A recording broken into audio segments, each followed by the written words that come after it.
Howdy, guys, and welcome to a recap of episode 9 of Survivor Season 42. And welcome to Cliff Notes broadcasting from a long way away from the island of Fiji and the survivors. And I gotta say, with some of the rainstorms, the cold temperatures, and everything else that we're seeing out there, I'm happy to be sitting on the couch watching these guys play the game this week. Now, last week we had two tribal councils. The final tribal council in particular, a huge episode. We had a lot of conversation. Drea and Marianne both used their idols after Drea became concerned about the first two jurors that were sitting on the bench watching. There was a lot of conversation about that. And coming into this week, I was really curious to see how much repercussions we would see from last week's conversations come into play after tribal and going forward into the game of Survivor. Are people worried that weren't worried before? Are there changes in relationships, alliances, people who maybe are more of a target or less of a target based on what happened last week? And of course, just the whole idea that two immunity idols were used. That's two less idols that are in play in the game right now. So a lot of things I was expecting to see. And you know what? Didn't really see that much of it this week. Now, I don't know if it maybe has a little bit to do with the editing, but it doesn't seem like a lot of the conversation that took place in that second tribal really carried forward into the game. And maybe, again, the conversations were held, but we just didn't necessarily see it. But this week, it really was focused on playing the game and doing whatever you can to make sure that you're the last person or that you're staying alive one more week and continuing the game to be the sole survivor. And I like seeing that. It was a good episode. Doesn't mean that we're still a couple of surprises and betrayals and everything else, and we'll talk all about that. So with that being said, let's go ahead and talk about this episode. Now, first of all, as I mentioned before, just a recap of last week, we had two separate people go home in two separate tribal councils. Roxroy went home in the first tribal council. Tori went home in the second tribal council. We're now down to 8 players. I think it's day 18 plus or minus, and we're down to 8 players left that are still competing for the $1 million. So right after tribal council, we see still nighttime. We've got the guys from the first tribal are back at camp, and we see some conversations taking place. We see that Hai is talking, primarily the cameras. Hai is very happy that Roxroy went home. That was his target. And a lot of people, it just seems like Roxroy was didn't get along well with a few people. And so there seems like there's a lot of people that were happy to see Roxroy go home. But Hai in particular seems overjoyed that his plan worked. And now part of the reason that he's excited isn't just who went home, but also the fact that he feels very confident, happy that he was able to convince Mike to flip on Roxroy and also vote to send Roxroy home. He really feels like he understands that he has some control over Mike, that he's controlling the game. And the evidence of that is him convincing Mike to flip on his loyalties and promises and everything else to send Roxroy out the door. So he's very happy. Hai is feeling very comfortable at this point in time. Now, the question, Mike not feeling so comfortable. Mike's upset. Mike feels that he got played by Hai, that he betrayed Roxroy. He talks about, man, the look on Roxroy's face. He was looking right at me, feeling betrayed. Mike's feeling bad about what happened at tribal council. Is Mike going to hold the grudge against Hai for the way things went down? Yeah, Mike seems like the kind of person that probably takes things a little personal. And yeah, we fully expect. And he says, yeah, Hai thinks he controls me and all that. He can say what he wants, but Hai's the target. I'm not putting up with that. Mike's his own player. He's not going to let Hai control him. So we're going to see how that works out on this particular episode. Now, with all that going on, we got another little fly in the ointment by the name of Omar. I love the way Omar is playing. I've mentioned before that he's one of the people I'm really cheering for this season. And Omar is right there to swoop in. He sees the friction that's going on with Mike and Hai and some low comfort levels there. So Omar's planning to jump right in, take advantage of the situation, and create as much friction as he can between Hai and Mike. Drive a little bit of a wedge between those two, and it makes perfect sense to me. So we've got Omar making his plans as we get into this episode. Now, speaking of Omar, we do have a little follow-up from last week. If you remember, Jonathan had this big plan about trying to get Drea out and telling everyone that Marianne was the backup plan in case Drea used the idol and such. Lindsay didn't like that last week. And so Lindsay is complaining to Omar about Jonathan's plan to send out Dre, but the fact that it also really put Marianne at risk and how they didn't like that. Now remember that Omar and Lindsay and Jonathan and Marianne, those are 4 players that were all from the same original tribe, probably the tightest original tribe of any one of the 3. And so Lindsay's not happy that Jonathan was willing to risk Marianne at that point in time. And so she's been a little less comfortable about Jonathan. And we see both of her and Omar saying, yeah, Jonathan, yeah, he's competition beast and all that, but he's not really playing the game. He's not thinking things through. So we're starting to see a little bit of a mumbling, a murmur, Jonathan's name being thrown out by a few different people. So we'll see how that goes. Now, with all that being said, remember last week we had 2 immunity idols used, 2 of them out of play. Well, it didn't take long at all before another immunity idol has shown up, and it was found by Marianne. Marianne just got through using an idol. She's found another one, and as she points out, this one doesn't have any kind of limitations or disadvantages or anything else. This is just a straight up immunity idol. Good, more power to her for going out there and looking for it and finding it. There's just a lot of advantages. It's tough to even keep track of all the amulets and idols and knowledge of powers, all the different twists that are still in play this week. But Marianne's got one more. So yeah, she took a chance by using it last week. All is good because she's got it right back again. And she goes out of her way to say, yeah, I'm not telling anyone about this one. This is strictly Marianne's secret. No one else is finding out about that idol. And that's the way it needs to be played. So with that being said, let's go on to the reward challenge itself. Now, I mentioned bad weather. This is happening in a thunderstorm. There's times on Survivor where I sit there and I watch them on the beach cutting the coconuts and laying around and talking or spearfishing. I think, man, that's a nice little holiday vacation spot. Then you see thunderstorms and some of the winds and the bad weather, and I think, yeah, these people are suffering. And they talk about it later in the episode, just how bad the suffering has taken place.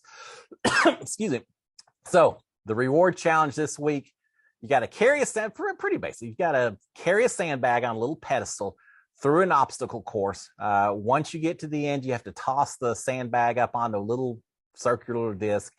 The first one to land on a disc wins hot pizza, beer. Now, those both sound pretty good to me, but the big thing is they get to spend the night in a shelter. They get to get away from the cold and the water and everything else, and enjoy the pizza and beer and a warm environment for a single night. It's pretty good. I can certainly relate to that. We see as the contest starts off, Jonathan, as is usual, as is typical, Jonathan takes the early lead, but he doesn't win it. No, the winner with a perfect throw of that sandbag is Lindsay. I think this is Lindsay's first victory. Lindsay's won a reward challenge, so she gets the pizza, the beer, and the warm shelter. But of course, in a competition like that, she's not going alone. She gets to pick one, no, not one, but 2 people. Is that a blessing or a curse? I suppose if I'm out there, I still want to win it. It allows you to seize power. It allows you to grab a couple of people that you maybe feel like you need to work relationships with. So it is a good thing, but you've got to be very careful when you pick these 2 people, because you also risk alienating some people.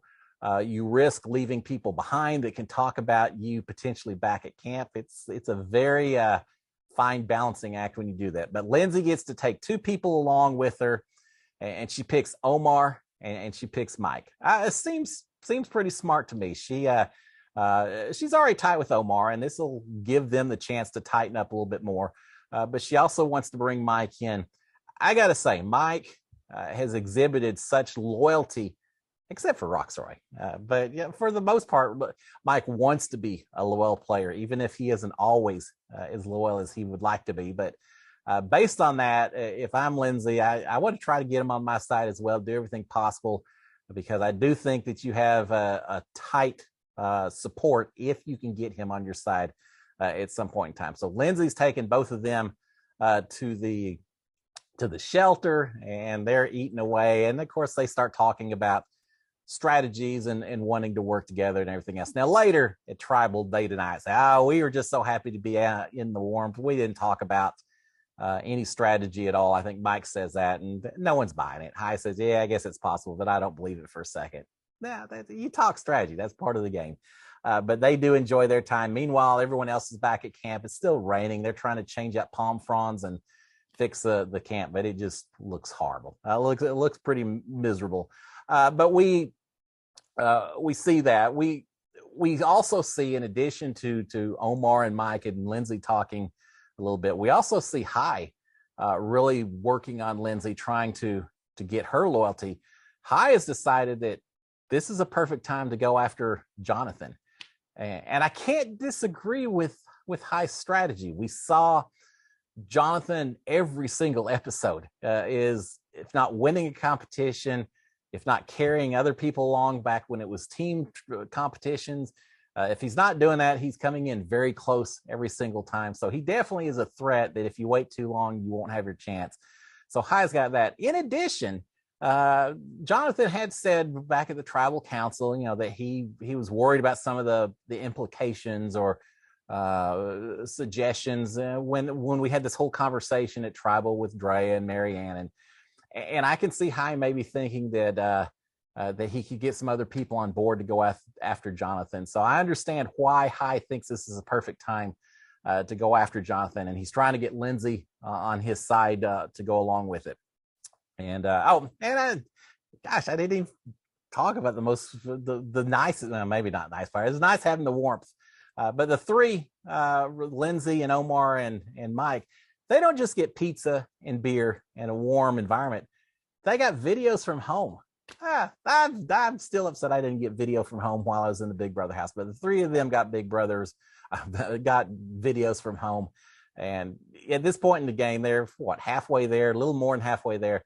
I think that probably gives them a lot of motivation to keep staying strong and keep on playing the game. So a big deal. And it was fun as a viewer to watch as well. So we see that. Now, in addition to them talking about strategy and everything, Omar is very much throwing Hai under the bus while the three of them are sitting there with their food and drinks.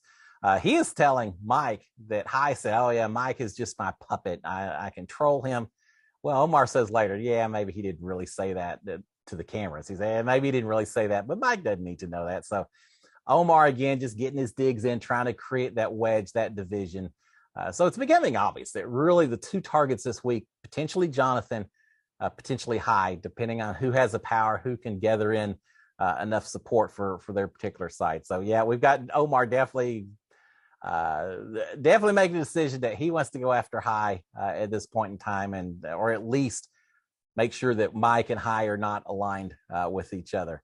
And at that point, we've also got Lindsay talking to Mike and Omar, and I'd kind of forgot. Remember that three-way amulet that was found on the very first day of within hours of being on the beach? Well, Lindsay's telling Mike and Omar about the three-way amulet that she's got with Drea and Hai, and mentioning the fact that, hey, if Hai goes home, suddenly that three-way amulet is only a two-way amulet, and it becomes a steal vote. It becomes a more powerful amulet. So I'm probably okay if y'all want to send Hai home. The winds of change, we see it occurring as these three start plotting and scheming together. So with all of that, they make it back to camp, and yeah, we didn't talk strategy. No. But at this point, we do see everyone heading to the immunity challenge. This is a tough immunity challenge, and this isn't physical. This isn't carrying big blocks, swimming, jumping. It's not a physical challenge, but it's one of those difficult balancing type acts. You have to stand on a slanted ramp, very thin pieces of wood that get thinner as you get towards the bottom. You start off on the thick part. You have to maintain your balance while holding a curved track. Picture a bow from a bow and arrow, except it's thicker, and there's a ball resting on the top, and you have to hold that bow just right, or curved arc, so that ball stays on the track, doesn't roll off one way or the other. It's hard, and trying to keep your balance. So we've got that. Well, it comes down to, guess who one of the final two are? Jonathan. Yeah, it's Jonathan again. And it's Lindsay. Man, this is a Lindsay episode, isn't it? Lindsay just got through winning before. Jonathan, who has won so much. And so it only makes sense that it would come down to these final two. And they do a heck of a job. Well, they stay up there forever. But eventually the winner is Lindsay. Yeah, Lindsay's won not only reward challenge, but immunity challenge this week. So she's safe. She's guaranteed that she's going to be one of the final 7. So who's in trouble this week? Well, as I mentioned before, it seems like the two people that are being talked about the most are Jonathan and Hai. I don't think it helps Jonathan at all. If you're not going to win a challenge, you want to lose it badly. Coming in second place doesn't help you out at all. And I think in Jonathan's case, finishing second place is the worst possible situation he could have gotten this week in this immunity challenge. So he's in second. He comes in second, so he's not safe. He doesn't have an idol. A lot of people fear him from the competition standpoint. I think Jonathan's in trouble, and we've already heard the discussion going on with Hai as well. Now we've got Hai really, now that Jonathan has not won immunity challenge, Hai is putting it into the full gear, trying to go after Jonathan, trying to convince everyone. Hai actually goes and talks to Mike and says, look, this is our time. We may not have another chance to do it. We've got to get Jonathan out. And Mike's like, oh, hey, I got you completely. I understand because you have, I got you. Well, Hai doesn't realize that Mike's not playing the game at all, that Mike not only is not going along with Hai's plan, but he's actually gunning for Hai at this point in time. Hai doesn't have a clue. And we've got Mike immediately then going to Jonathan and saying, look, Hai is gunning for you. He's coming after you. He betrayed me last time with the Roxroy vote. He lied to me. And I'm telling you right now that now he's going after you. Well, we already saw earlier in this season that Jonathan and Mike were pretty tight with each other. Yeah, the bromance and all of that. And so it didn't surprise me to see Mike eventually immediately turning towards Jonathan and basically proclaiming loyalty to Jonathan way before he ever did it with Hai. And we're going to see if Hai pays the price for that. Now, we've got Drea talking about the point that, did I say it with Lindsay? I don't remember.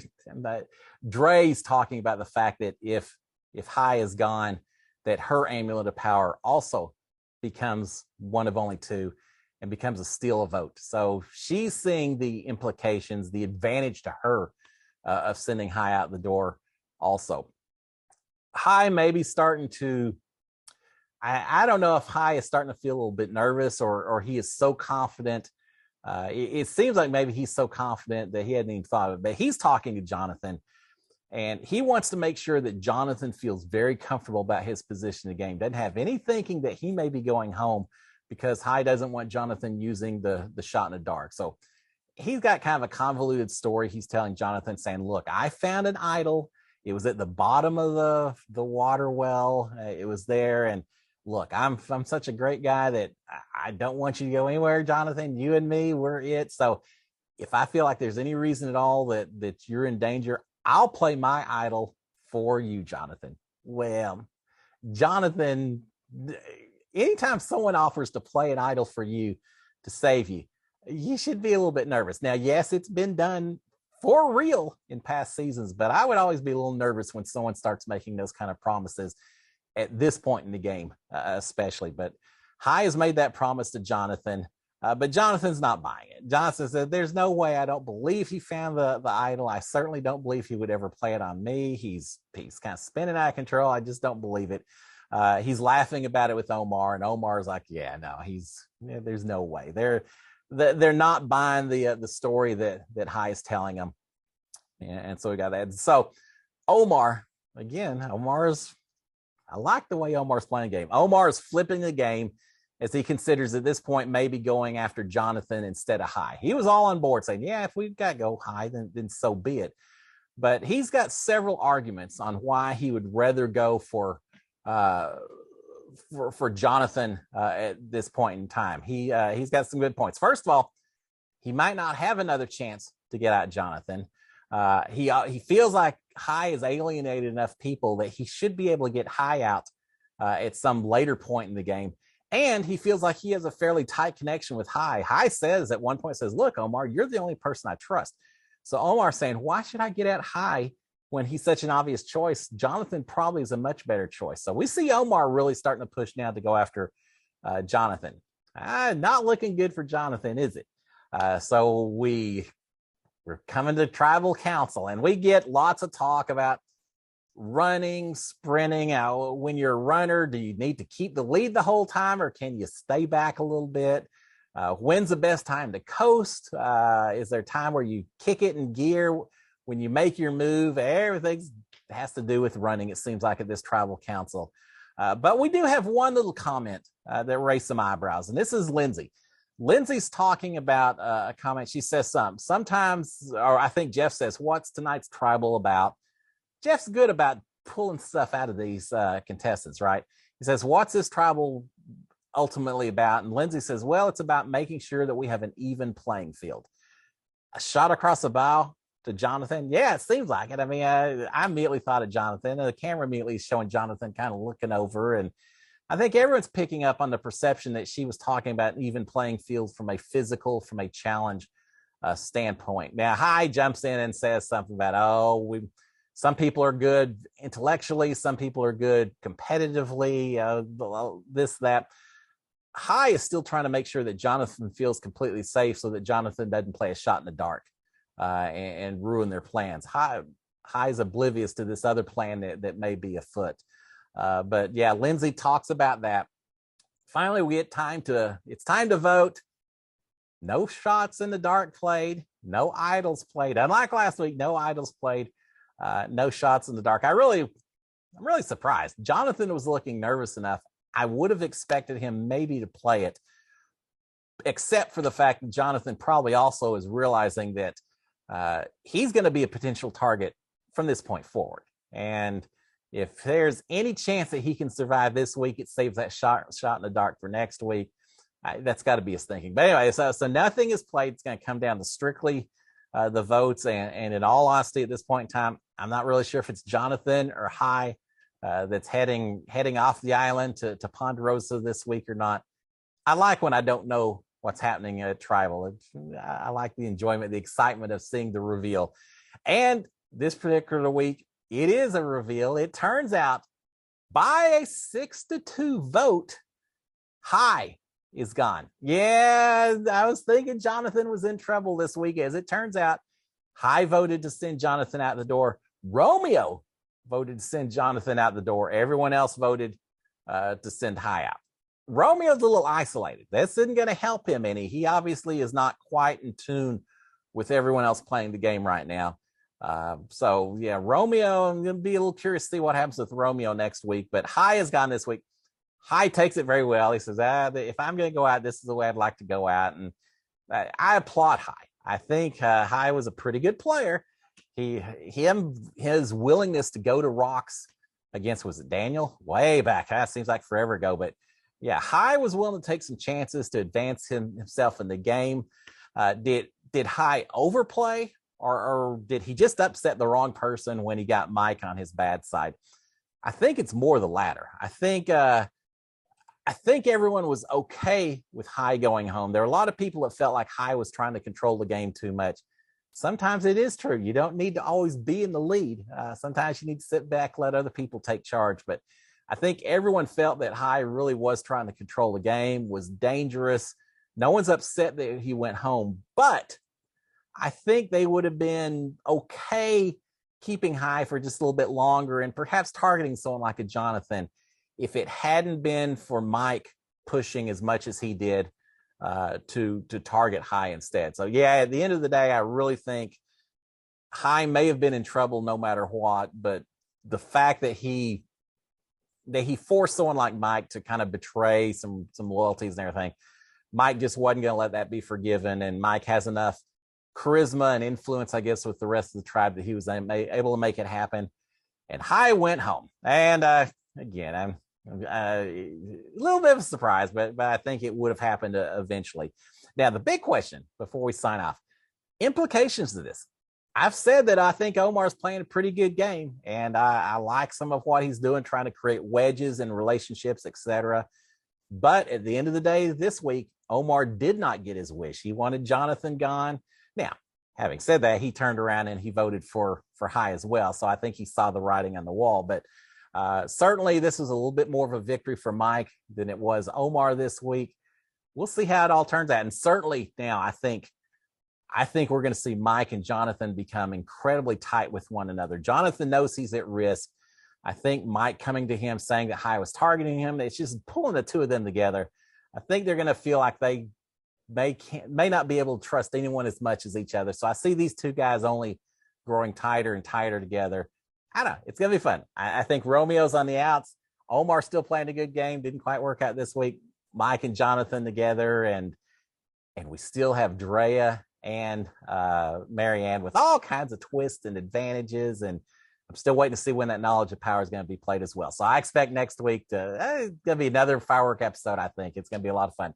And on the little teaser for next week's episode, apparently there's another little twist that takes place as well. So it's going to be a fun one. Guys, I enjoyed this episode. I hope y'all did as well. I will see y'all again next week for episode 10. We're getting right down to the end of it here before long at all. Y'all have a great week, guys. Until then, SKD 143. Cheers, my friends. Bye.